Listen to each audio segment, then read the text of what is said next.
Metals और non metals के बीच में हमने फिजिकल और केमिकल प्रॉपर्टीज के बेसिस पे ही डिफरेंसेस देखे हैं। जब हम लोग मेटल्स का रिएक्शन पढ़ रहे थे तो हमने देखा कि अलग अलग मेटल्स अलग अलग तरीके से रिएक्ट करते हैं पानी के साथ, ऑक्सीजन के साथ। ऐसा क्यों है?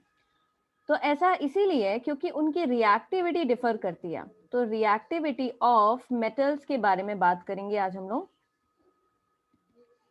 रिएक्टिविटी ऑफ मेटल्स मतलब कि कौन सा मेटल ज्यादा रिएक्टिव होता है, कौन सा मेटल कम रिएक्टिव होता है, और इस बात का उनके रिएक्शन पर क्या असर पड़ता है, इस चीज को हम लोग डिस्कस करेंगे।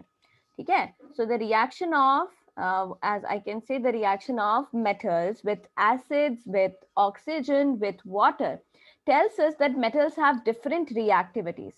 Like for example, potassium and sodium, they react vigorously.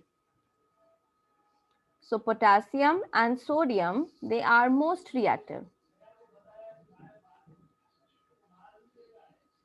They are most reactive. Whereas silver and gold, they are least reactive. Right, so potassium and sodium, they are most reactive, whereas silver and gold, they are least reactive, right? So हम लोग metals को एक reactivity order में arrange कर सकते हैं. So such an arrangement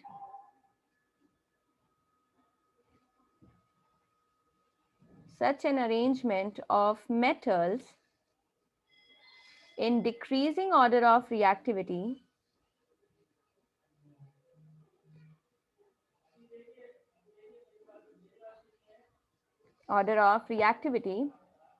is called as reactivity series. जब आप उनको ऐसे अरेंज कर देते हो तब वो क्या कहलाता है? reactivity series of metals.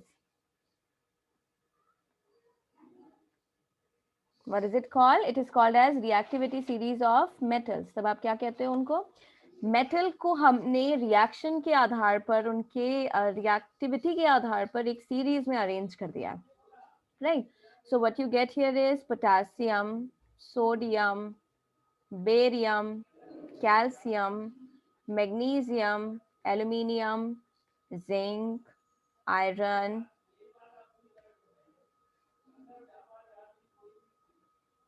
nickel, tin, lead, hydrogen, copper, mercury, silver, gold. ये रिएक्टिविटी सीरीज है जिसमें silver, gold, they are least reactive, whereas the metals who are at the top are most reactive.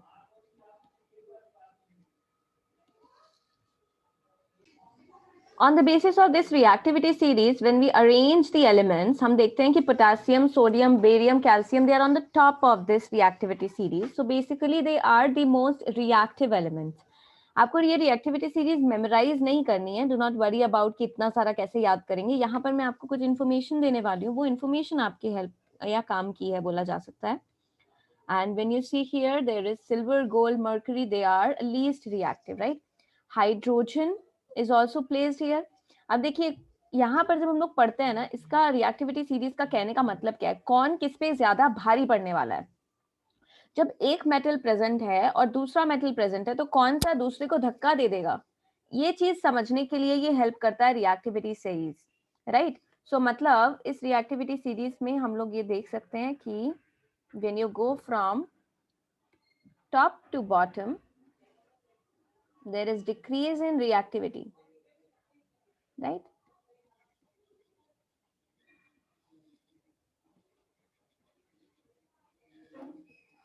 Decreasing reactivity. So we can say that a metal can replace another metal. A metal can replace another metal placed below it.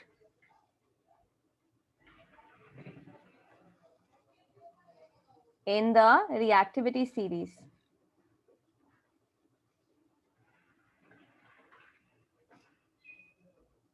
In the reactivity series, but cannot replace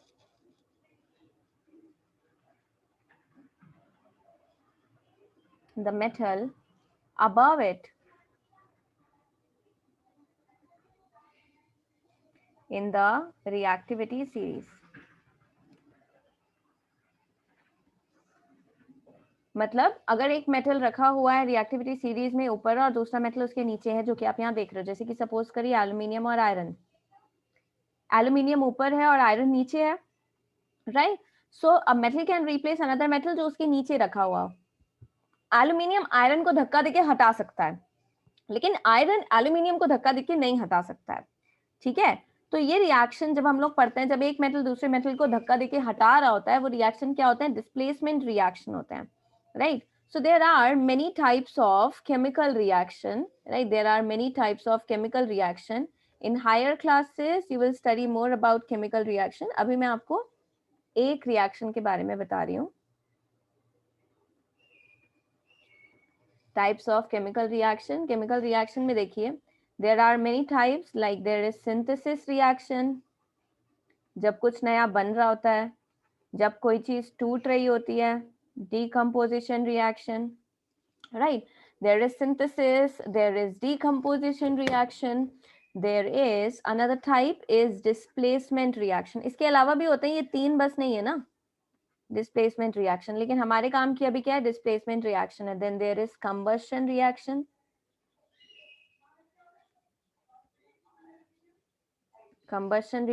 and there is double displacement reaction.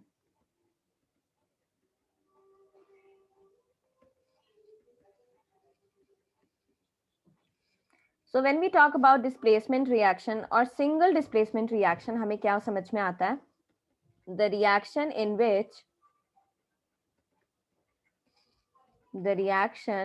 which one metal replaces another metal from its salt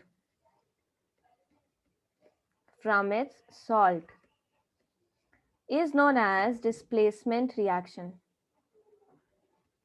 उस reaction को क्या कहते हैं? Displacement reaction कहते हैं. वो reaction जब एक मेटल दूसरे मेटल को रिप्लेस करता है अपने उसके सॉल्ट से, तब उसको क्या कहा जाता है? डिस्प्लेसमेंट रिएक्शन कहा जाता है, ठीक है? तो रिएक्टिविटी सीरीज में जैसे आप आयरन को देखोगे और कॉपर को देखोगे, तो आयरन कहाँ है और कॉपर कहाँ है? देखिए, यू कैन सी आयरन ऊपर है और कॉपर नीचे है. तो अब आप रिएक्शन ध्यान से देखेंगे, सॉरी, राइट हियर, राइट? तो ध्यान रखिएगा कि हम अभी सिर्फ डिस्प्लेसमेंट पढ़ रहे हैं, बाकी के रिएक्शन अभी हमारे इस चैप्टर में नहीं पढ़ने हैं हमको. डिस्प्लेसमेंट मतलब जब एक मेटल दूसरे मेटल को उसके सॉल्ट से रिप्लेस करता है. जैसे कि सपोज करिए कॉपर सल्फेट है, इसके सोल्यूशन में मैंने मैग्नीशियम डाल दिया, तो रिएक्शन क्या होगी? ये मुझे रिएक्टिविटी सीरीज देखनी है. देखेंगे तो पता चलता है मैग्नीशियम ऊपर है और कॉपर नीचे है. तो हाँ, मैग्नीशियम ऊपर है तो ये तो इसको रिप्लेस कर देगा और मैग्नीशियम सल्फेट बना देगा और कॉपर बना देगा, ठीक है? अगर मान लो कॉपर सल्फेट में मैंने जिंक डाल दिया, रिएक्टिविटी सीरीज देखिए, अगर आपने कॉपी की है, रिएक्टिविटी सीरीज में क्या होगा? जिंक ऊपर है, कॉपर नीचे है, तो क्या होगा? जिंक रिप्लेस कर देगा और जिंक सल्फेट बना देगा and you get copper. Okay, aluminium when reacts with copper sulfate, अगर कॉपर सल्फेट सोल्यूशन में आपने एल्यूमिनियम मेटल का स्ट्रिप डाला तो आप क्या ऑब्जर्व करेंगे कि एल्यूमिनियम सल्फेट बनेगा. उसका फॉर्मूला ये होता है Al2SO4 3, you get copper. Basically magnesium ने कॉपर को धक्का देके हटा दिया, जिंक ने कॉपर को धक्का देके हटा दिया, एल्यूमिनियम ने कॉपर को धक्का देके हटा दिया. क्यों? क्योंकि ये लोग रिएक्टिविटी सीरीज में उसके ऊपर रखे हुए हैं, राइट? सो रिएक्टिविटी सीरीज में जो ऊपर होता है वो नीचे वाले को रिप्लेस कर सकता है. Magnesium, zinc, aluminium, copper sulphate,